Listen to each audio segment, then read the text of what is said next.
Kemi shumë për diskutuar dhe për të analizuar, po ashtu për gjithçka që ka sjellë Partia Demokratike së fundmi, por fillimisht le të marrim informacionet më të fundit. Ndaj kam kënaqësinë të kem kolegun tim Ardit Hoxha në një lidhje të drejtë për drejtë nga Pallati i Kongreseve apo Partia Demokratike. Në fakt shoh në seli Arditin, i cili është pozicionuar për të na dhënë detajet më të fundit. Ardit, të përshëndes. Të lutem më përditëso pak apo më bëj edhe një përmbledhje të situatës në fjalë. Çfarë si shkoi gjithë procesi sot? Mirëmbrëma, Greta, në fakt është faza finale kësaj dite të gjatë në Partinë Demokratike me Kuvendin Kombëtar, i cili zhvilloi punimet e tij që prej orës 11 të paradites deri rreth orës 16:00 pas ditës dhe tashmë, ashtu sikurse edhe mund shihet pas krave të mi, në fakt është duke u bërë çdo gjë gati për të nisur procesin e numërimit të votave, vota që janë hedhur nga rreth 1500 delegatë të Kuvendit të Partisë Demokratike që kanë votuar për 200 antarët e Këshillit Kombëtar, të cilët do të zgjidhen me votë dhe do të jenë ata pra antarë të organit më të lartë drejtues të Partisë Demokratike mes dy kuvendeve, të cilëve në fakt këtyre 200 antarëve të zgjedhur do të bashkohen edhe ata antarë ex officio që janë deputetët, zyrtarët e lartë të Partisë Demokratike apo ata zyrtarët të cilët kanë mbajtur postet larta shtetërore nën siglen e Partisë Demokratike, gjithashtu edhe kryetarët e bashkive që drejtojnë në vend me siglen e Partisë Demokratike. Procesi do të nisë sipas informacioneve rreth orës 20:30, është duke bërë gjithçka gati dhe pritet që të përfundoj diku rreth mesnatës dhe 200 kandidatët më të votuar do të jenë antarë të Këshillit Kombëtar, i cili pritet që mbledhjen e parë konstituive ta zhvilloj gjatë javës që vjen, e më pas do të jetë pikërisht ky Këshill Kombëtar që do të përcaktoj dhe do të vendos për kupolën dhe strukturën e re drejtuese të Partisë Demokratike, duke nisur që nga kryesia e Partisë Demokratike, sekretari i përgjithshëm, nënkretarët, sekretariatin organizativ dhe deri tek drejtuesit e departamenteve. Pra të gjithë strukturën që do e drejtojë Partia Demokratike duke nisur nga 2026 e deri në 2029, duke po themi që në struktura dhe formacioni i kësaj force politike për dy zgjedhjet e ardhshme, si ato lokale të 2027, por edhe zgjedhjet e përgjithshme të 2029. Ka qenë një ditë intensive sot, Greta, me kuvendin i cili fillimisht është përshëndetur nga një sër zyrtarësh të lartë ndërkombëtar, përfaqësues të partive si motra të Partisë Demokratike, një pjesë e tyre antare të EPP-s, një pjesë tjetër antare të IDU-s, dy organizma në të cilat Partia Demokratike është antare dhe ka qenë relativisht goxha aktive me pjesëmarrje gjatë 2 viteve të fundit me zotin Berisha, i cili po se nuk ka munguar në asnjë mbledhje të EPP-s dhe të IDU-s, ku ka qenë i ftuar për të marrë pjesë dhe për të përcjellë dhe evokuar të gjitha problematike dhe çështjet që Partia Demokratike i konsideron të rëndësishme për situatën politike në vend. Po për të rikthyer tek Kuvendi Kombëtar dhe më eksaktësisht tek Këshilli Kombëtar dhe tek përmbajtja e tij mes disa emrave në fakt të cilët nuk do të jenë më pjesë e këtij Këshilli Kombëtar për shkak se nuk kanë rikandiduar dhe po themi janë figura të cilët kanë zgjedhur që mos angazhohen më në Partinë Demokratike, mes të cilëve sigurisht spikasin figura të njohura si Osman Mula apo edhe figura të tjera të artit dhe të jetës publike, ka dhe figurat të njohura dhe të reja, si në fakt ka bërë përshtypje që trashëgimtar të familjeve me peshë politike në Partinë Demokratike, siç është familja Hajdari, e cila do vijojë të jetë e pranishme me një përfaqësues të saj në Partinë Demokratike, pasi e vërtet që nuk do të jetë më Rudina Hajdari antare e Këshillit Kombëtar, por do të jetë vllai i saj, më i vogël, Azem Hajdari, djali i një prej liderëve të lëvizjes studentore në vitet 90 që më pas themeloi dhe Partinë Demokratike, Azem Hajdarit, po ashtu do të jetë dhe vajza e ish presidentit Bujar Nishani, e cila është një nga kandidatet për në Këshillin Kombëtar. Do të vijojë të jetë dhe presim nëse do të zgjidhet apo jo djali i ish ministrit zotit Sokollodash, Glau Koldash, i cili është gjithashtu një nga kandidaturat e Këshillit Kombëtar gjatë procesit të sotëm, por sigurisht ka dhe emra që janë propozuar nga struktura strukturat e Partisë Demokratike, pasi ajo që bie në sy këtë herë Greta është se në Partinë Demokratike ka pasur propozime për Këshillin Kombëtar vetëm nga kupola drejtuese, pra kryetari dhe kryesia, por çdo deg e Partisë Demokratike ka bërë propozimet e saj. Kjo shkon në linjë me atë që është sankcionuar në statut, po dhe që zoti Berisha e ka deklaruar vazhdimisht gjatë 2 ditëve të fundit dhe sot në deklaratat që bëri për mediat, që Partia Demokratike tashmë nuk do të jetë më vetëm një parti e kryetarit dhe e qendrës në Tiranë, por më së shumti do të rikthehet për të qenë një parti e seksionit dhe e grup seksionit. Pra një parti që do të kthehet tek baza dhe qeliza e saj organizative. Ardit, përshëndeset, falenderoj, ashtu sikur se njoftove dhe ti, ne po presim nëse do ketë zhvillime, në 8:30 theti është shtyr në fakt me 30 minuta dhe procesi i numërimi dhe presim nëse do ketë ndoshta ndonjë ndodhi apo të re për gjatë procesit apo daljes së rezultatit. Të falenderoj shumë për punën për gjatë gjithë ditës. Ty dhe operatorin po ashtu. Mirë, teksa përshëndes dhe kolegun Ardit Hoxha, dua t'ju prezantoj me panelin me cilin do ndalemi gjëre gjatë për diskutuar dhe më vonë po ashtu me të tjerë të ftuar. Faleminderit shumë që ditën e sotme kam të ftuar Jonathan Pano, antar i Këshillit Kombëtar të Partisë Demokratike, gjithashtu dhe antar në Këshillin Bashkiak, apo jo? Ende nuk janë numëruar votat, po të lumë goja. Për Këshillin Kombëtar të Partisë Demokratike, presim që të numërohen votat dhe pastaj të shtohen. Doja thoja Kandidat, po, dhe antar i Këshillit Bashkiak. Në rregull. Faleminderit shumë Getian Gaba, analist, faleminderit shumë që ne bashkuar Aleksandër Qipa, gazetar, faleminderit shumë Arseda Gjyli, analiste, pedagoge, po ashtu, faleminderit shumë të katërve. Nisa mbarun duket për ty. Të zoti. Si është shpresa, çfarë se e tha dhe vetë kolegu Ardit Hoxha, në fakt nga bashkia e çova te partia ke drejt. I përziva disi, por ndoshta një qoftë ky një augur i mbar për ty. 200 persona, 200 do t'jetë numri i antarëve të Këshillit Kombëtar të Partisë Demokratike, nëse nuk gabohen, keni dhe një rritje të numrit nga 150 në 200. Unë prapa nëse me ndihmën e regjisë do kemi edhe listat të cilat i keni ndarë në 3, burra, gra edhe forumi rinor për të siguruar edhe kotën e brazisë gjinore, nëse nuk gabohem nga 30% në 40% për gratë. Si shkoi gjithë procesi? Jonathan, të pyes për përvojën tënde personale, me që edhe je i përfshirë në kuvend. Ishte një ditë e gjatë, një ditë plot fjalime, dhe një ditë shumë vendimtare dhe historike për Partinë Demokratike të Shqipërisë. Kjo sepse ne tani dalim nga faza e rithemelimit, në një fazë të dytë tashmë që kemi quajtur ripërtëritje. Pra, kthimi i Partisë Demokratike në identitetin e saj, kthimi në bazë, duke filluar nga individi, tek seksioni, tek grup seksioni, tek degët e Partisë Demokratike dhe më pas që vazhdon deri te kupola. Është vërtet, jemi informuar dhe pam që listat komisioni kishte vendosur që do të ndante në 3 lista të ndryshme. Pra kishim listën për burrat, që ishin rreth 260 burra, kishim listën e grave, mos gaboj rreth 125 ose 127 gra, dhe listën e të rinjve nën moshën 35 vjeç, që ishin 75 të rinj. Kjo ishte menduar për të bërë një balancim më të mirë të kuotave që gjithë secila nga këta individu të ketë në Këshillin e Ri Kombëtar dhe për të patur një shpërndarje që është menduar më e mirë. Sepse nëse do të ishin gjithë në një listë, atëherë do mund të bëhej më e vështirë për të ruajtur balancën që dhe me ndryshimet e reja statutore për rrindjen e përqindjeve të grave nga 30% deri në 40%, apo për pjesëmarrjen e të rinjve në Këshillin Kombëtar të ruheshin edhe të respektoheshin. Ripërtëritje, rilindje, këto konceptet me një lloj rinisje, riformatimi, ku duan të bëjnë çfarë? Shikoj, është çdo gjë që fillon me R, domosdoshmërisht duhet të jetë e ngjashme. Por rilindja në bazë kanë një kuptim të ngjashëm. Ka një ndryshim thelbësor.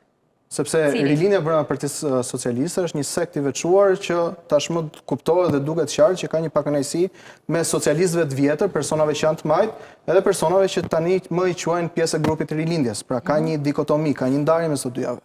Ndërsa ripërtëritja në Partinë Demokratike ka të bëjë me ideologjinë e saj dhe ka të bëjë me rinovimin e brendshëm të partisë. Është ajo që sapo thash, kemi një ndarje dhe një lëvizje tashmë nga një fazë e partisë, se për të thënë vërtetën në 28 vite këto kanë qenë vitet më të vështira për Partinë Demokratike. Se këtë do ju pyesin ata që çfarë do ketë ndryshe. Duke marrë parasysh gjitha përçarjen që Partia Demokratike pati në 2023-shin, ku unë u zgjodha antar i Këshillit Bashkiak, nuk u zgjodha me vulën dhe me logon e Partisë Demokratike për shkak të ndarjes që Partia Demokratike kishte.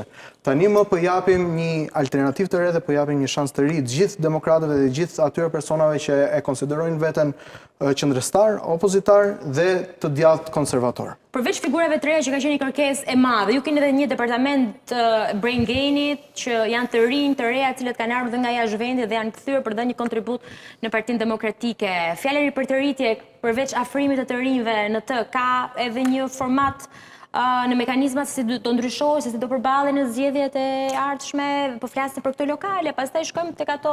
Pa diskutim, dhe nuk është vetëm departamenti Brain Gain që është me fuqizimin dhe aktivizimin e trinjve, kemi forumin rinor Partisë Demokratike. E thjesht theksova për një element shtesë që keni ndryshe për Parti Forumit Rinor. Dhe zoti Kopliku tani më që është zgjedhur si drejtues i ri i departamentit, ka filluar dhe po bën një punë fantastike me atë si departament. Por gjithashtu kemi departamentin e inovacionit dhe inteligjencës artificiale. Departamenti i cili u lançua mos gaboj rreth 2 javë më parë. Që dhe sot kishte dhënë kontributin e saj në Kuvendin Kombëtar me videon hyrëse dhe videon hapse të gjithë kuvendit. Një video që u tha, ishte bërë avatari i Skënderbeut. Si duat diellën? Po, pa diskutim. Pra, diella ka kushtuar $4 milion dhe gjithë avatari i Skënderbeut me platformën dhe me të gjithë inovacionin që është dashur për ta realizuar ka kushtuar më pak se sa €100. Pra, këtu që në hyrje mund të bëhet diferencë dhe mund të bëhet dallimi mes Partisë Socialiste dhe Partisë Demokratike. Por gjithashtu ajo gjëja që thash, ne kemi filluar një proces rienergjizimi nga baza, sepse baza është e gjithë fuqia e një partie. Ka pasur akuza për financat e partisë. Akuza ka pasur kur partia qeverisë dhe abuzimi bëhet me financat e shtetit. Shiko, ne mund të japim alternativën tonë në mirë menaxhimin e resurseve. Pra, kjo është princip, unë e kuptoj. Pa diskutim, sepse ne nuk mund të flasim... E di pse? Jo, që më flasëshi për shkak të përvojës dhe të pozicionit të patundshëm, pavarësisht nga rotacionet. E kam sepse ju jeni një politikan rishtar, që vini si një entitet i ri dhe që keni dhe lutjen publike për të qenë kontributor. Ndryshe nga qasit e tjera. Se u futëm në diskutim më substancial tani. Ky është parashtrimi, kjo pjesa e kuruar, aq mire, Kuvendit Kombëtar, thua ti këtu Shqipëria ndryshe, ndodhi dhe do ndodh. Por, pas kësaj vjen ai skepticizmi natyral i njeriut. Po dhe është normali që ka një skepticizm të lidhur. Ne nuk e kemi të shterueshme dot analizën sot. Për 2 gjëra, sepse ende nuk kemi sekretariatin e partisë, ende nuk kemi kryesinë e partisë, ende nuk kemi forumet vendimarrëse të partisë kryesore të opozitës, dhe disa gjëra tjera të cilat besoj do t'i diskutojmë. Se sot vendimi juaj, kur them juaj, kuptohet, nuk e kam me ju, po e kam me vendimarrësit, që mos ta marrë më në konsiderat procesin selektiv që bëhet tek primaret, është një bumerang. Jo, primaret nuk janë shfuqizuar. Nuk janë shfuqizuar, por nuk merren. Sot, nëse nga primaret ju keni zgjedhur drejtuesit lokale tjerë, dhe sot në Kuvendin Kombëtar, ata drejtues nuk i keni antar, nuk do ju rezultojnë antar, çfarë është kjo? Ata mund të jenë drejtuesit lokal, për shembull, të sapo zgjedhur në të ashtu quajturin proces të rimëkëmbjes, sa quheni si doni, se e keni ndryshuar 3 herë stilemën, unë nuk dua të bëj ironi me këtë gjë, se s'kam arsye, por sepse unë dua dhe i besoj një procesit pozitiv, unë mendoj pozitivisht për opozitarizmin në vend. Dhe kjo është jo nevojë e oportunitetit në raport me opozitën. Është nevojë natyrale e sjelljes qytetare në këtë vend për ndryshimin dhe për rritjen cilësore të politikbërjes. Ju jeni një listë emra shumë të rinj që ne adhurojmë që ju të përfshiheni dhe të angazhojeni maksimalisht dhe mos të pengoheni, mos të ndërpriteni, sepse është dhe procesi ndërprerjes. Unë, për shembull, nuk e di, por të paktën këtu jam korrekt edhe profesionalisht, nga listat e qarkulluara deri në çastin po flasim, unë nuk mund ta kuptoj pse një person që vjen me ambicien e shkëlqyer bën diferencën e artikulimit dhe ligjërimit politik brenda partisë dhe në marrëdhënie me publikun, siç është zoti Mustafaj për shembull, sepse janë disa Andi Mustafaj, ish kryetari i Brain Gain, që nuk ishte në listë. Po një gjë e tillë është keqardhëse. Po ju mendoni që ka qenë qëllimi i Partisë Demokratike që zoti Mustafa mos e unë s'kam arsye të paragjykoj, unë kam të drejtën time të bëj analizë. Po. Sepse po të isha aty brenda do e kisha dhe informacionin më të mjaftueshëm për temë. Por unë them pse? Dhe për këtë do vi një moment që duhet të jepet një shpjegim publik. Por ky njeri pse u ekskludua? Pse? Po pse duhet ta quajeni ekskludim, zotëri? Sepse shiko, ka çdo njeri vini çfarë doni. Jo, një sekond. Po ky është interpretim, ky është një interpretimi që ju po bëni tani, është oportunal. Nuk është një interpretim substancial. Se ky person s'ka hedhur hapat e para dhe ju befas, nuk e gjykoni që duhet vinë në mandatet e tjera, në përfaqësim. Dhe aq më tepër në një nivel përfaqësimi i cili tek e fundit, ju keni nevojë për kapacitete dhe vokacione të reja. Pa diskutim që po. Ne kemi nevojë për gjithë. Ne kemi nevojë për gjithë energjinë dhe për gjithë inovacionin e nuk e kam takuar ndonjëherë, por meqense jam ndjekës i rregullt i politik bërjes në vend, i mendimit publik, i ligjërimit politik, i interpretimit dhe i prurjeve të reja si mendim, se ky është një vend që është teruar, është thatësirë mendore në debatin publik për sa i përket nivelit politologjik, substancës politologjike dhe koncepteve politologjike që ka. Nuk kemi ne, dhe kjo është një fatkeqësi. I vetmi njeri që i ka sjell skripta manent në paktën në arkun kohor të 2 viteve brenda Partisë Demokratike me gjeneratën e re, unë Andin vlerësoj, të paktën besoj, nuk di nëse jam unë në oficial. Asnjë kundërshtim, vetëm t'jap një përgjigje. Nuk e di nëse ka patur një reagim pse nuk është. A ka qenë zgjedhja e tij? A ka qenë zgjedhja e tij?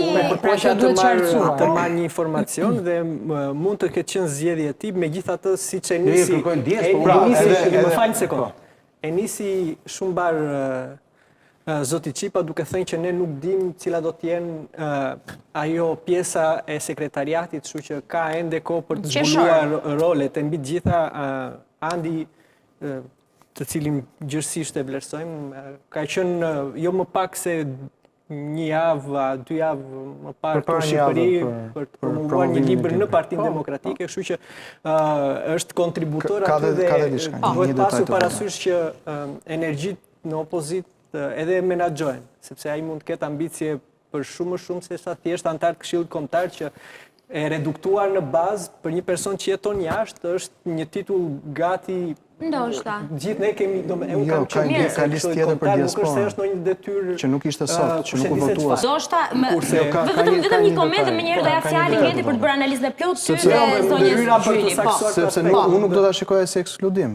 Mustafaj fitoi edhe në primaret e 2025-s, me zgjedhjen e tij pastaj nuk vendosi që ta ndërpriste dhe mos ta vazhdonte garimin e tij në zgjedhjet e përgjithshme të 2025-s.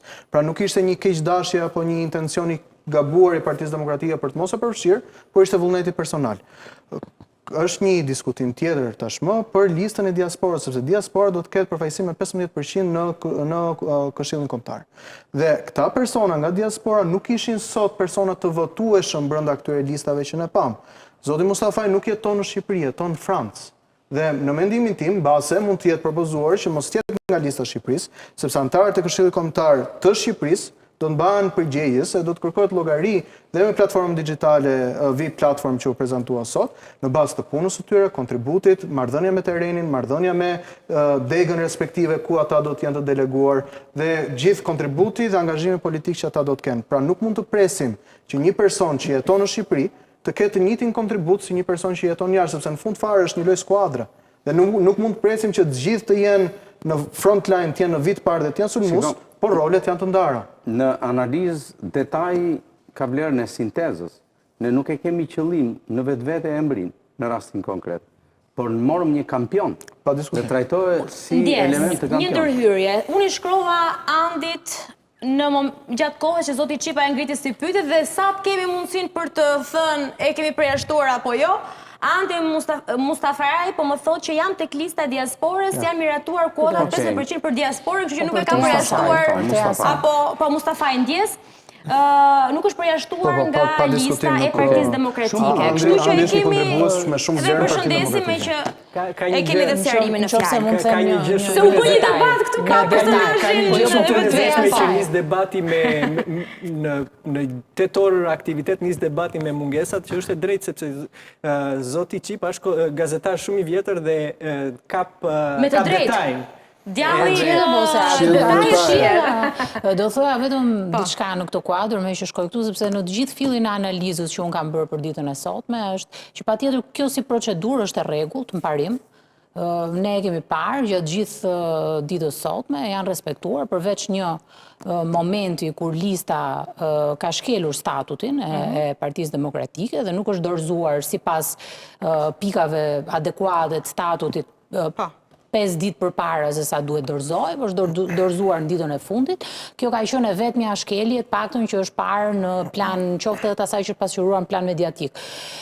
Përtej asaj, ajo që ngriti zoti Çipa dhe që është thelpsore këtu në këtë pikë, nuk është rasti individual i zotit Mustafaj, patjetër që e meriton dhe ne ngrem këtu një shqetësim shumë të madh edhe për nivelin e diskursit politik sot dhe sa partitë politike janë të vëmendshme për të përfshirë dhe për të patur një përfaqësi duke marrë në gjirin e tyre këtë lloj niveli dhe një farë mënyre që aderon edhe jep kontribut brenda një partie politike, jashtë një partie politike, sa është, po themi, predispozita për të antarësuar apo për të përqafuar brenda një partie njerëz me nivel dhe njerëz që bëjnë betejat e veta politike dhe ne këtë e dim që partitë politike nuk janë më të mirat për ta bërë këtë dhe dalim tek pika që patjetër procesi ishte i rregullt, gjithçka ka shkuar sipas parashikimit, ishte një show interesant. Show apo proces? Por në fund të ditës sa e përfaqësuar është gara brenda Partisë Demokratike. Sa të përfaqësuar janë gjithë kriteret që u ndryshuan në statut dhe këto elementet e ndryshuar në statut a përfaqësojnë realisht ndryshimet që statuti duhet të pësonte në ditën e sotme. Dhe dalim tek ndryshimet që ishin mendoj pjesa më thelpsore e ditës sotme, më shumë se sa vendosja për 200 përfaqësuesit dhe kriteret mbi cilat dihet të përzgjedhja.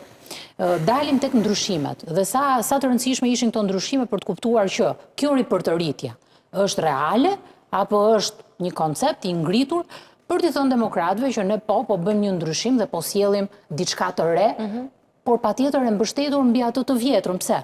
E para, ndryshimi parë që u vur re që duhet ishte kryer ishte ndryshimi Nenit Basha. Të gjithë demokratët në një farë mënyrë prisnin që të kishte një reflektim mbi atë që u ngrit në diskursin publik. Pse zoti Berisha, i cili nuk i fitoi zgjedhjet e vitit 2025, duke i konsideruar ato të vjedhura, shkel një nen të statutit të partisë vet. E para.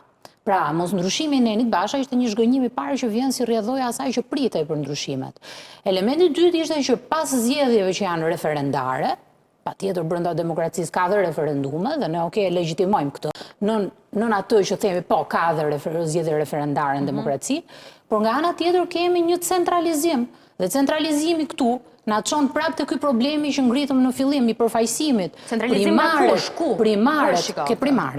Primaret që ishin procesi me cilin krenoi Partia Demokratike dhe dilte dhe thoshte ne kemi garë të brendshme, Partia Socialiste nuk e ka këtë garën, ne bëm më mirë, ata bën më keq, pa çka se edhe nga primaret pati një çedim në përfaqësimin pastaj në lista emërore. Sot primaret janë censuruar në termat që do jetë një kongres apo do të jetë një komision i cili ky komision sa ta mbaroj si sintezë pastaj ju e keni ky komision do të bëjë përzgjedhjen paraprake filtruese po themi që është centralizuese në thelb të garës së lirë të vet primarëve si proces demokratik. Ajo që gjykoj si pozitive te këto ndryshime është edhe përfaqësimi i diasporës, edhe rritja e përfaqësimit të kuotave të grave, patjetër që ndoshta duhet ishte edhe pak më shumë, por që gjykoj se ka patur edhe ndryshime pozitive. 40%? Por nga 30 Është okej, është përfaqësim mos e legjitim, do thoja. Nëse krahasojmë kabinetin qeveritar dhe 15% që i përfaqësimit të diasporës në këshill është okej, por ajo që ngre unë është ky lloj diskursi te produkti. Kishe për t'i kthyer një replik zonjës Gjyle? Po, së pari për të sqaruar pak të problemin e listës, që tha duhet ishin 5 ditë përpara dhe ishte shkelje statutore. Në fakt, këtë herë lista ka ardhur nga degët, pra kanë qenë degët që kanë propozuar antarët, kandidatët e rinj për Këshillin Kombëtar. Dhe për shkak të vonesave të degëve, si rrjedhoi e kësaj, ka ardhur edhe vonesa e publikimit të listës emërore me të gjithë personat. Personalisht, për sa i përket listës emërore dhe këtyre kuotave, unë si një person i djathtë nuk besoj shumë te kuotat. Pra, unë do doja që meshkujt dhe femrat të ishin të lirë dhe mos kishte kuota përfaqësimi 40, 30 apo sado tjetë. E kërkojnë edhe bazat ligjore, kështu që... Dakord, por në fund fare unë do të isha te meritokracia. Pra, në qoftë se, pra, jo domosdoshmërisht vetëm se ti je femër, unë duhet përjashtojmë nga gara, por gjithsesi jemi brenda një partie ku shumica vendos, apo tjetra. Unë do doja që të kishim më shumë përfaqësim se sa 15% të rinjve në këto strukturat drejtuese apo në Këshillin Kombëtar. Sepse 15% pra nga mosha 35 vjeç e poshtë, 35 vjeç nuk e di sa hyn po te kjo kategoria të rinjve bashkë me një 20, 21, 22 vjeçar. Për sa i përket primareve, nuk do të kemi një censurim apo një shmangje të primareve, por do të kemi një komision para prak që do të bëjë validimin dhe verifikimin e këtyre personave përpara se të shkojnë në primare. Sepse ne e pam nga eksperienca e zgjedhjeve të kaluara që kishim shumë persona që kandiduan dhe mbase nuk kanë qenë primaret më të mira të mundshme. Pa diskutim që kur po eksperimenton me gjëra për herë të parë, do të kesh pika ku jo të gjithë sa ta mbaroj si koncept. Sa të mbarojnë, jo të gjithë do të bien dakord me primaret, por kemi nevojë, kemi një komision vlerësimi që thotë Gjonatani, X, Y, po i kanë kriteret që janë mjaftueshëm nuk do të përmend fjalën të denjë, por mund ta përfaqësojnë Partinë Demokratike në këtë proces para prak që janë primaret, që nesër ata do të jenë kandidatët për deputet për Parlamentin e Shqipërisë. Okej, po një element. Pse ju kushtua kaq shumë përtej konceptit të parimeve të Partisë Demokratike? Pse u kushtua ekstra vëmendje dhe siç është kushtuar gjithmonë trashëgimtarëve?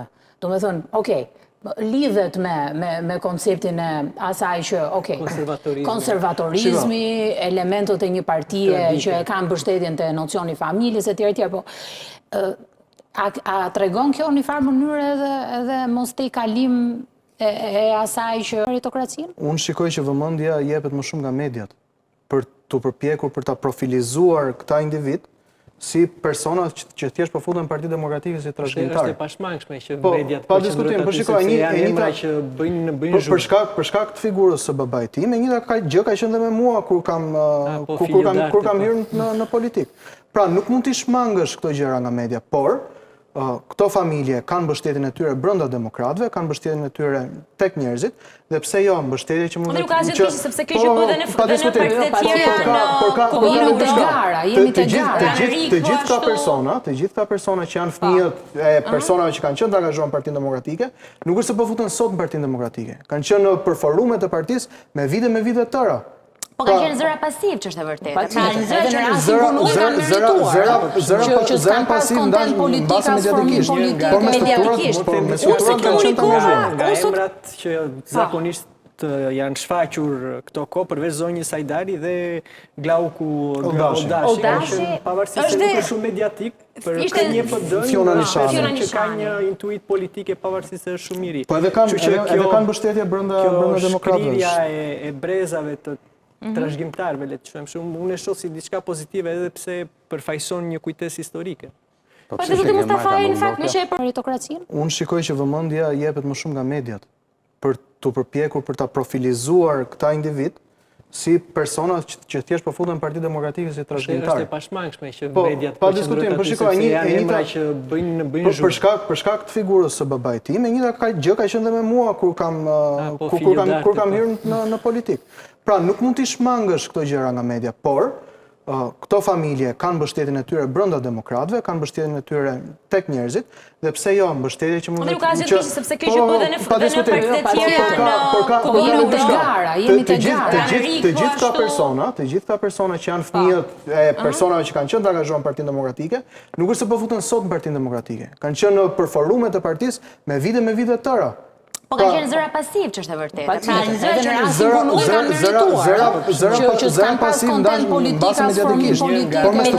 Por me strukturat kanë qenë të angazhuar. Nga emrat që zakonisht janë shfaqur këto kohë përveç zonjës Sajdari dhe Glauku Oldashi. Pavarësisht se nuk është shumë mediatik, për një PD që ka një intuit politike pavarësisht se është shumë i ri. Po edhe kanë mbështetje brenda demokratëve. Kjo shkrirja e brezave të trashëgimtarëve, le të them, unë e shoh si diçka pozitive edhe pse përfaqëson një kujtesë historike.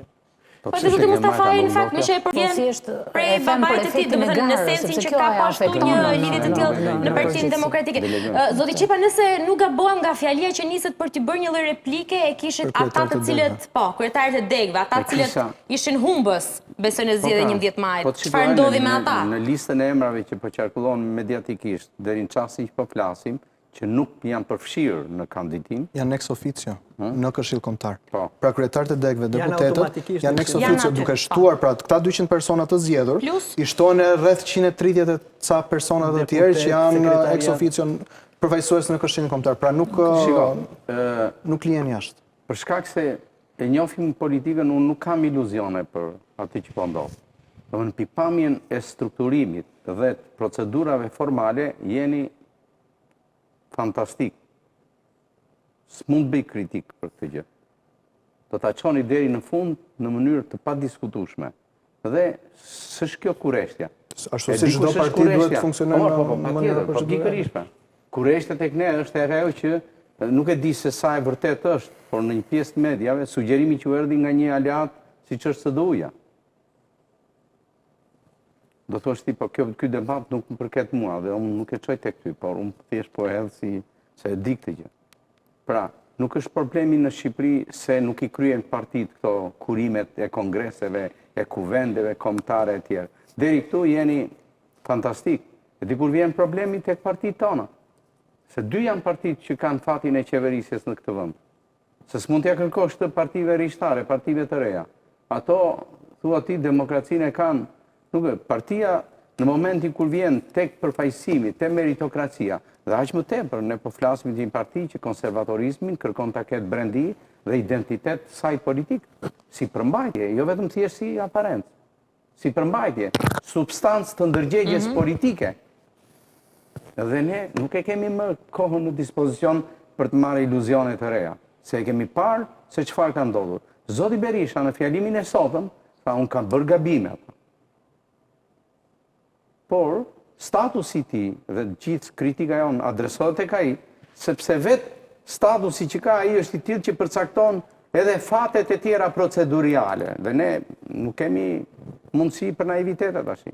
Të gjitha fatet e përcaktueshmërisë për përfaqësime në strukturën sipërore të partisë dhe nesër në qeverisje kush i ka? Kryetari i ka. Të njëjtën gjë bën dhe kryetari që ka shumicën politike sot në vend.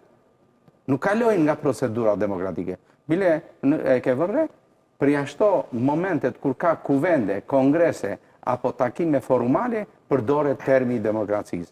Në kohën tjetër politike në këtë vend nuk përdoret me demokracia. Më thuaj ma sa fjalime janë mbajtur në arkun kohor të 2 viteve të fundit, ku jeta politike kanë njohur një intensitet jashtëzakonshëm në debatin dhe diskutimin publik. Sa herë dikur ka qenë inflacioniste fjala demokraci, sot është e shtëruar, është në një thatësirë. Pse? Sepse nuk ekziston në ndërgjegje. Ajo që nuk ekziston në ndërgjegje përdoret vetëm në oportunitete, në rrethana për të përdorur si alibi ose për të përdorur thjesht. Jo shoh pak pesimizëm zoti Çepa në situatën politike. Jo, nuk jam, unë lexoj matan asaj që është fasad. Se në këtë vend fasada është bërë qëllim në vetvete. Sot ne jemi në një proces të formalizimit të asaj që Partia Demokratike nën kryesimin e rishtazit të zotit Berisha e ndërton aspektin formal dhe këtu nuk mund ta kritikojmë. Por kur vjen kritika jonë?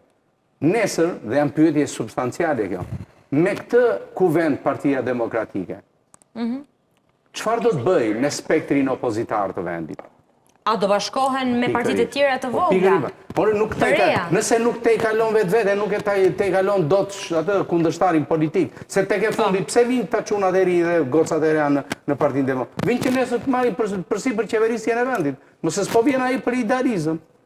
Këta nuk janë në luftën e dytë botërore që thonë partizanët, ai se do çlirojmë vatanin. Jo, këta vinë për të marrë përsipër fatet e qeverisjes dhe administrimin e vendit. Dhe pikë. Këtë ambicje ka zotëria i vogël aty që vjen, se vjen për të... Po, sinqerisht, nuk vjen për... Zotëria i vogël. Se nuk duash... Jo, unë jam një njeri simatar me fjallën. Edhe Lazgush Poradeci... Ja ishe shumë e bukur. Lazgush Poradeci, një zonjëzë, dhe është termi krijuar prej tij, për të mos ta kategorizuar të zonjë, se presupozon që është një status moshor, përdori termin zonjëzë, që është një diçka e ndërmjetme. Midis SRS edhe, prandaj edhe unë ju drejtova në këtë. Gjonatani t'i shkon kjo, sepse Gjonatani t'i shkon edhe për vlerat që ka. Nuk ta marrë për ofendim, për kundra. Vitalitet. Shiko, ka një grup në Partinë Demokratike që janë bashkuar mbas rithemelimit.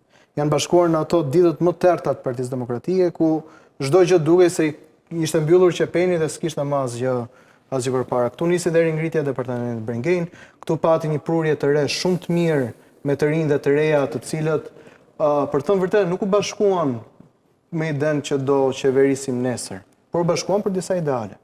Ideali i parë ishte për ta kthyer Partinë Demokratike në një parti konservatore dhe e vlerave të djathta me besimin tek Zoti dhe tek kombi. Besoj se të gjithë ne duhet të bëjmë pjesën tonë si pjesë të vogla të atij puzzle-i të madh, që duke qenë lojtar skuadre, të gjithë do të kontribuojmë me çfarë kemi dhe çfarë dim për qëllimin e përbashkët. Në Partinë Demokratike unë i kam bërë të qarta qëllimet e mia. Dhe brenda kësaj partie unë kam thënë që kontributi im është dhe do të jetë gjithmonë për fuqizimin e të rinjve kundër shpopullimit, kundër politikave shpopulluese dhe pro familjes dhe pro jetës. Po se doja bëni këtë, do Qipa nuk absolutisht me pjesën e materialit që ju jepni jemi shumë dakord, po si realizohet? Unë kuvendin e sotëm unë e shikoj si një augur të mirë. Edhe shikoj me optimizëm përpara, sepse shikoj të rinj dhe të reja që kanë potencial, edhe janë persona me përgjegjësi që do ta vazhdojnë përpara. Pas 4 vjetësh ti mund ta ndryshosh pozicionin. Unë këtu do të jem prapë në të njëjtin pozicion. Se unë kam vetë zgjedhur dhe mund të vish në status tjetër e kam fjalën. Jo, unë shpresoj që në këto 4 vite unë në kategorinë e gazetarëve që armën më të fortë ka kujtesën. Shumë mirë. Dhe unë shpresoj që në këto 4 vite, mbase edhe ti do të ndryshosh qëndrim. Pse jo? Nëse cili rezultat ndryshe pa diskutim, sepse zoti Qipa parashikon e thotë, pas 4 viteve ne do jemi këtu ku jemi sot duke diskutuar je konservator dhe nuk lejohet ta përdorësh atë term. Se si konservator, unë ta ndryshoj. E para njerë, unë nuk në kategorinë e njerëzve që i ka mendime statike dhe aq më tepër të gurta. Unë jam logjist dhe duke qenë logjist, nënkuptoj që transferoj qëndrimin në raport me logjikën lëvizëse. Po patjetër. Nuk e mbaj stanjative. Kështu që nuk e pse ma bën këtë sugjerim mua, por unë po të them me qetësinë. Unë nuk e bëra si sugjerim, unë shpreha dëshirën time që mbas 4 vitesh të ulemi, edhe pastaj do ta diskutojmë prapë. Unë respektova kalendarin politik se unë prapë ndryshimet që mund të bërë Partia Demokratike. Të dua që nesër ti jesh në pushtet si çuni i ri edhe si gjenerat e re në këtë vend. Për ndryshuar, po. Unë personalisht këtë ta them pak oportunitete. Unë, gjeneratën tuaj, dua që nga ky moment ta marri fatin e qeverisjes vendit. Dhe kjo nuk është ju hodhët një pyetje. Mendoj që kjo gjenerat do ta kishte eksperiencë për ta marrë e gjitha vetëm kjo gjenerat qeverisjen. Ju keni një erudicion që se kanë pasur gjeneratat pararendse me ne. Po ka vende mjaftueshme për pas një shëtim eksperjencash. Prandaj kemi fatin që të kemi persone që kanë eksperiencë. Mos pa personalizoni debatin. Jo, Vjendi zoti Qipa. Jo, nuk e personalizoj, ne po flasim për gjeneratën. Vetëm të dy e kisha fjalën, absolutisht nuk e di që nuk e keni me njëri tjetrin. Ju sollet në vëmendje një çështje shumë të mirë që besoj edhe mund ta vazhdojmë diskutimin me çështjen se aftë është sot Partia Demokratike, partia më e madhe opozitare në numra, në aksione politike për të bashkuar gjithë opozitën. Zoti Gapa, edhe për t'i dalë për balë armikut politik në thonjza. Kishte disa aspekte që u diskutuan dhe sigurisht vlerësojnë si pozitive për të ishë stigma që ka pas tradicionalisht Partia Demokratike. I ka luftuar, por jo aq sa duhet kjo pjesë e të rinjve, grave, që është parë si një parti më shumë mashkullore, që ishte në kundër tendencë me ndjeshmëritë e shoqërisë, kjo hapja ndaj diasporës është pozitive, por ajo që unë kuptova sot është që ajo që ka fituar në këtë stad me përfaqësimin e zotit Berisha është paqja. Domethënë, kuvendi ishte i paqët. Ai ishte shumë gati mjalt, nuk ishte një zë kritik. Dhe kjo vjen si pasojë e një vullneti për t'i dhënë fund trazirave të brendshme për të shkuar pikërisht tek ajo që përmendet ti dhe për cilën më pyeti, që është bashkimi. Unë pash që aty sot ndodhej zoti Asimja, në rezolutën që kishim miratuar bëj në fund të saj apel për bashkim të faktorëve opozitar dhe duke gjykuar nga gjithë retorika, përpjekjet për ta konsoliduar partinë rreth një status quo-je që është e dukshme, pavarësisht për prurjeve të reja, por është nevoja, siç e shoh, që të mbyllin luftën e brendshme për t'i thithur pastaj si me atë kujtesën muskulore me kujtesën muskulore të 2005-s për të arritur pastaj në vijim në një bashkim pastaj të mëtejshëm me grupimet e tjera të opozitës 1-2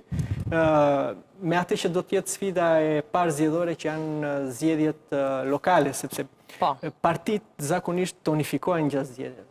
Dhe në qoftë se tani mund të ketë pak kënaqësi, se ky është një aspekt shumë delikat, se u përmendën primarit, por edhe këto zgjedhje, për sa mund të duken jo shumë të rëndësishme për Këshillin Kombëtar, krijojnë gjithmonë pak kënaqësi, sepse çdo kush mendon se ka atributet për të qenë aty dhe do të jetë patjetër aty dhe bashkë me primarit, bashkë me garën për sekretariatet kanë krijuar pak kënaqësi.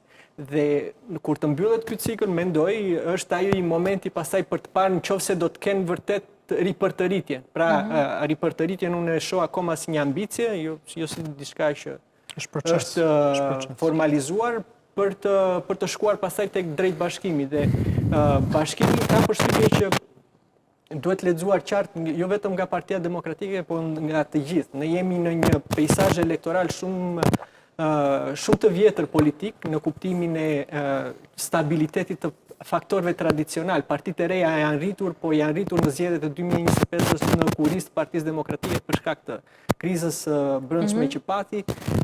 Partia Socialiste është rritur, por është rritur për shkak të paqartësive që përfaqësonte Partia Demokratike dhe opozita në zgjedhjet e 2025-s. Dhe tani, duke fituar të paqen, që shoh unë sot, pavarësisht problematikave që mund dalin rrugës, Partia Demokratike synon që të shkojë konsoliduar drejt bashkimit me faktorët e tjerë opozitar dhe të prodhojë një alternativë për zgjedhjet të 2027. Pra thuarësia për te i gjithë procesit është që pe një qetësim të gjakrave një lloj paqe. Paqja fitohet përmes forcës, shtëpisë të frustreng, është trampian.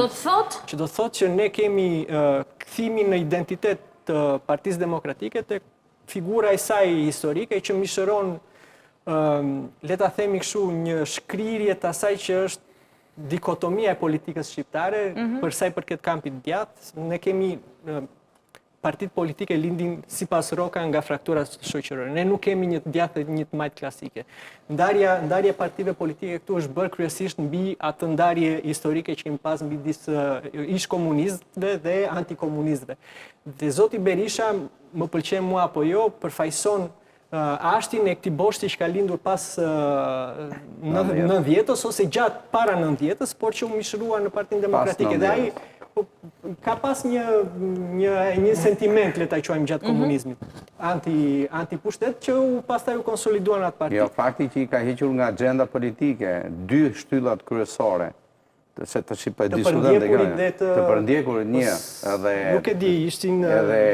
Nuk e pash... Do shtoj dhe këtë, sepse e pash me vëmendje në qofse do të kishë nuk është prezantim platformë. Por kjo zhvillim dialektik, s'mund ta që është njësoj, si në 90-ën dhe në 2026. Jo, po shumë e rëndësishme, sepse në fakt, pavarësisht se ashti i politikës shqiptare është ky. Domethënë, ne kemi një PS që është sigurisht trashëgimtare PPSH-s, por me një kryeministër që është pragmatist dhe fakti që është në pushtet arrin të koagulojnë vetes përmes pushtetit edhe faktorë që janë jo tradicionalisht të majtë. Studimi i Zalosjes me Bashkim Sheun që qarkulloi këtë javë. Është e përbotshme kjo. Dhe kjo është jo studim me kampion nga Shqipëria dhe tregon këtë. E lexova këtë dhe dua të shtoj diçka. Ka qenë një studim që tregon këtë ndarjen e shoqërisë son midis të majtë dhe djathtë, por kjo është edhe nga studimet e Universitetit të Kolumbias, elektorati e stabilizon sjelljen e vet përmes atyre informacioneve që merr nga rrethi familjar në fëmijëri edhe nga ambienti shoqëror. Dhe këto ambiente shoqërore pastaj kanë krijuar këto dikotomi tona të hershme. Sigurisht Partia Demokratike... Koha e këtij komunikimi brenda individëve të shoqërisë sonë ka ndryshuar. Nuk është më ajo që kemi pas ne në fillim të viteve 90 me familjen dhe siç e ka është më pragmatiste si qas. Mbetet, do të thënë sigurisht, luhatshmëria e elektoratit që mund të vijë në momente të tjera të jetës së një individi është më e vonshme, por nëse ne shohim në popullsinë tonë që ka një moshë mesatare prej 40 vjetësh, pra do të thënë është duke u rritur dhe kemi një popullsi aktive votuese tradicionalisht më shumë të një farmoshe, nuk kemi të rinjt, janë më pak pjesëmarrës. Pra, çfarë do të them me këtë, që përballja elektorale është kryesisht akoma tek kujtesa historike PSD, pra boshti dy kulla, duke sigur është thyer vjet. Jo, nuk është thyer, është plasaritur vjet. Pikërisht, ka filluar plasaritja sepse është futur një qasje pak më pragmatiste se sa ajo që ka qenë e memorjes. Jo, memoria shërben sepse për të shkuar në zgjedhje, unë jam marrë gjatë me këtë punë, kur shkon në zgjedhje, para se të shkosh në zgjedhje, fushata përqendrohet tek baza jote. Dhe baza që kërkon përmes ripërtëritjes para se të shkojnë në zgjedhje Partia Demokratike me këtë që shoh është qelizë e saj. Pra që thonë do shkojmë të seksioni rienergjizimi saj. Që të shkosh pasaj të marrësh kampionin e shoqërisë që ti e ke jashtë bloku tënd, ti pasaj duhet të ndryshosh retorikën dhe qasjen. Pra duhet të mos flasësh më për primare, për nevojat që ka njësia, instanca, pikërisht qeliza, çmimet, problematikat e përditshme, se këto ngjarje që ne përshkruajmë zakonisht në kompozime her pas her të ngjashme edhe në panele, tradicionalisht krijojnë klikime, por jo ndryshim të qëndrueshëm të sjelljes votuesit, sepse ne i bëjmë pjesë të zhurma, na pëlqen apo jo, ose tek kakofonia mediatike që prodhohet, por në afatgjatë partitë politike bien në këtë kurt që shkojnë pas, edhe kur janë opozit bien më shpesh, shkojnë pas zhurmës zakonisht, sepse një temë bëhet e ndjeshme, ata duan ta kapitalizojnë dhe humbasin boshtin e qëndrimeve që dëgjojnë qytetarët, që është ekonomia, shëndetësia, familja kështu me radhë. Vetëm jemi në kohën kur vota ka humbur përmbajtje. Është reduksion, pra është reduksion. Nuk është më as përmbajtje, as doktrinë, është vetëm interes. Dhe po të shikosh, pse opozita sot departamentin më substancial të përmendur edhe në tubimin, në takimin, në kuvendin e sotëm kombëtar, thot departamenti për le themi informatikën, për inteligjencën artificiale, nëse nuk e bëjmë dhe inovacion. Pse se shikon që shumica në qeverisje e ka si një mekanizëm eficient, jo vetëm për turet zgjedhore që ka zhvilluar, por edhe për aparatin partijak të vetë, edhe për aparatin dhe mekanizmin elektoral, edhe për funksionet administrative në... E ndoqët është video, se vetëm sa të marrë një koment me që me solli këtu dhe me një herë dhe gjyri. E ndoqët Skënderbeun me inteligencë artificiale... E ndoqët një pasazh shumë. Në një farë mënyre e vendosë për balë djellës. Shikon se sa është ajo që dikur e kam thënë dhe njerë të kjo është pojimi ish presidentit francez Sarkozy, që thoshte, sot shoqëritë tona mbritën atë kohë, që nuk ka më as të majtë as të djathtë. Ka disa të majtë që sillen si të djathtë dhe disa të djathtë që sillen si të majtë. Dhe kjo është në real politik, kjo është një gjë evidente. Tani, unë e ndoqja atë, po a nuk bëri me rilindjen Partia Socialiste? Pse e krijoi, e mori stilemën e rilindjes, dhe madje personazhi që ishte pjesë e familjes politike të së majtës sonë, Blushi, duke qenë një stilizant i shkëlqyer gjuhësor, dhe në momentin kur u bë oponent i kryesuesit familjes politike të tij, që ishte zoti Rama, kategorinë e ripërcaktuar politologjikisht si rilindas, i stilizoi dhe tha rilindistët. E mbani mend se kjo është pjesë e publicistikës politike të tij. Por edhe sot tek iket nga rilindja, që ishte imazhi i rilindjes së shekullit të 19 tek ne, dhe çfarë ndodh? Opozita merr një figurë që ka një permanencë shumë herë më të madhe se çdo figurë tjetër në identitetin kombëtar shqiptar, që është Skënderbeu. Dhe e përball për të ndërtuar atë që se thot Balzaku atë, nëse do të arrish suksesin, ndërto kontrastin. Dhe këta morën diellën, ministren virtuale, dhe e kontrastojnë me simbolik. Këto simbolika në PR-in politik dhe sidomos në PR-in bipartijak janë shumë të njohura. Kanë pesh? Po natyrisht, bëjnë efekt. Kanë efekt? Bëjnë efekt, sepse shoqëria jonë, kohën më të madhe fizike e ka virtualizuar. Nuk e ka më kohë fizike të konsumuar në raportet klasike si që ka qenë gjenerata ime. Po prap i bie që Zoti Qipa e monopolizoi pak sot edhe na i mori konceptet para se të thonin, po unë praktikisht kemi kohë mjaftueshëm, po. Jo, kohë mjaftueshëm kemi, po. Jo, ishte një që orën. Na jep pak ekskluzivitetin se na e mori Zoti Qipa sa gjithë. Patjetër që të respektojmë. Për ti kotës, zonjat i kemi shumë tafta shumë tafta dhe profesis për ti kotës. Dy pika që do të kapesha unë dhe që Zoti Qipa i citoi, e para është fakti, a është e kaluar fragmentarizmi brendshëm brenda Partisë Demokratike? A është kjo ky show i bukur i ditës sotme, fasada e asaj çfarë gëlon poshtë dhe që mund të shpërthej nga momenti në moment, se ne e dim kur ka paqe në botë, pra kur janë votimet, kur është show, kur gjithë janë të lumtur përballë skenës, patjetër janë gjithë të lumtur sepse akoma s'ka dalë rezultati. Po çfarë do të ndodhi kur dalë rezultati? Kur të bëhen zgjedhjet për ekipin drejtues, për pozicionet, kur të ndahen hallkat brenda. Ajo që dyshojmë pra përtej paqes në botë që pak gjeneroi sot dhe në këtë tryezë, unë kam dhe këtë skenarin tjetër që në një moment caktuar kjo mund të shpërthej dhe mund të dali në fragmentarizëm në hallka dhe më të vogla se sa që janë. Që do të thotë të paknaqur, jo, absolutisht jo lëvizje, të paknaqur së brendshmi, pse e mori ai, pse se mora unë, pse nuk jam unë. Dhe kjo përplasja, do dal aty, dhe kjo përplasja mund të çojë tek një shpërthim tjetër si rrjedhoje e paknaqësisë, sepse ne e dim që ka momente kur shikojmë unifikimin, por në pika të caktuara për hir të pushtetit politik, dhe duhet thënë që Partia Demokratike së brendshme edhe se mund të duket që po shkon drejt një lloj unifikimi me këtë opozitën e bashkuar dhe duke i mbledhur gjithë forcat opozitare në një, është rreziku që paknaqësia dhe fakti që nuk është overcome, pra nuk është tejkaluar ambicia personale e pretendimeve të brendshme për pushtet politik, dhe dalim prapë tek ajo që u diskutua më përpara, prognoza e asaj çfarë do cilje e ardhmja për të rinjt lidhet shumë me këtë, pra me tejkalimin e ambicieve të vetme personale që unë, po për të shkuar tek e mira e përbashkët dhe në fund për të finalizuar marrjen e pushtetit. Dhe elementi i dytë është, e kam thënë dhe në studio tjera televizive shumë kohë më përpara, që Partia Demokratike ka një problem shumë të madh çështjen e PR-it.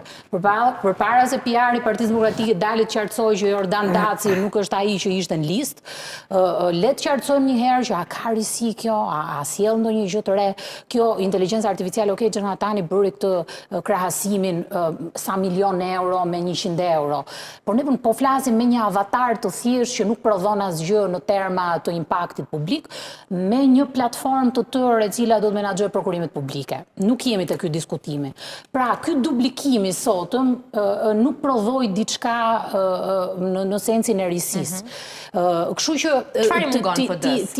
Cila është këshilla jote? Ta thash, PR-i në këtë pikë nuk jap këshilla falas, por PR-i në këtë pikë është që jo, PR-i në këtë pikë është pikë shumë thelbësore, shumë jemi në shoqërinë patjetër të imazhit, jemi në shoqërinë ku klik për view edhe reelsat janë ato që më shumë po e bëjnë sot atë politikën aktive se sa ky mendimi i thellë që dua, po aq sa Zoti Qipa dua dhe unë sot që kur e kam nisur këtë rrugtim ta çoj si personazh, po duket sikur nuk jemi shumë në trend ne që e bëjmë këtë gjë, më kupton?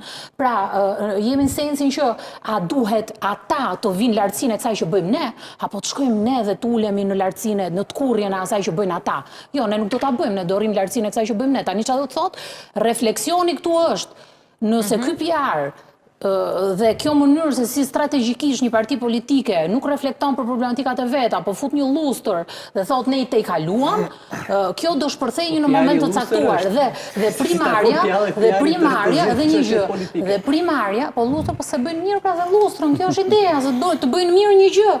Dhe problemi këtu është që kur fola për primarët kanë një afekt, jo vetëm në zgjedhjen e përfaqësuesve për deputet, edhe për atë për kryetar bashkie, që do thotë do të afektoj, do të ketë afektin e vet dhe në zgjedhjet e 2027-s, për atë që do të zgjidhet si kryetar, si kandidat për kryetar, sa ta mbaroj, si kandidat për kryetar i Partisë Demokratike si Parti Demokratike, ose të tërës nëse do arrin të bashkohen, që është më duket mision shumë i vështirë. Shiko, asnjë nga demokratët nuk dhe është konshient dhe nuk e romantizon, domethënë çfarë po ndodh në Partinë Demokratike, por një gjë mund ta themi me siguri, që paqja është rikthyer brenda Partisë Demokratike. Për aq kohë sa ka garë dhe për aq kohë sa të gjithë individët që janë futur në atë garë kanë një lloj ambicie personale, se nuk janë budallënj të futen kot. Pra çdo njeri ka një vizion, ka një mendim, ka një qëllim pse po futet dhe po garon. Atëherë mund të ketë pa kënaqur. Pra, ka njerëz që fitojnë, ka njerëz që humbasin. Çdo proces zgjedhor, si brenda partisë apo si në zgjedhje të përgjithshme, do ketë persona të cilët janë të pakënaqur. Ajo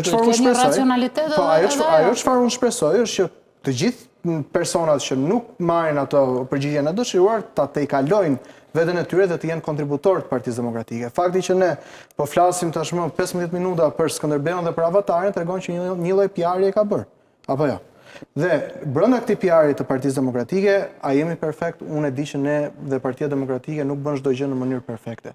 Kemi nevojë për gjitha inputet dhe kemi nevojë për, siç e thash, për energjizimin dhe për të rinj që t'japin kontributin e tyre, dhe prandaj ne po vazhdojmë me ringritjen e departamenteve. Dhe departamenti i AI-t dhe i inovacionit, ju mos prisni, pra Skënderbeu, një sekond, Skënderbeu. Është zgjedhja referendare e para. Kjo është pika e parë ku nuk besohet në energjizimin.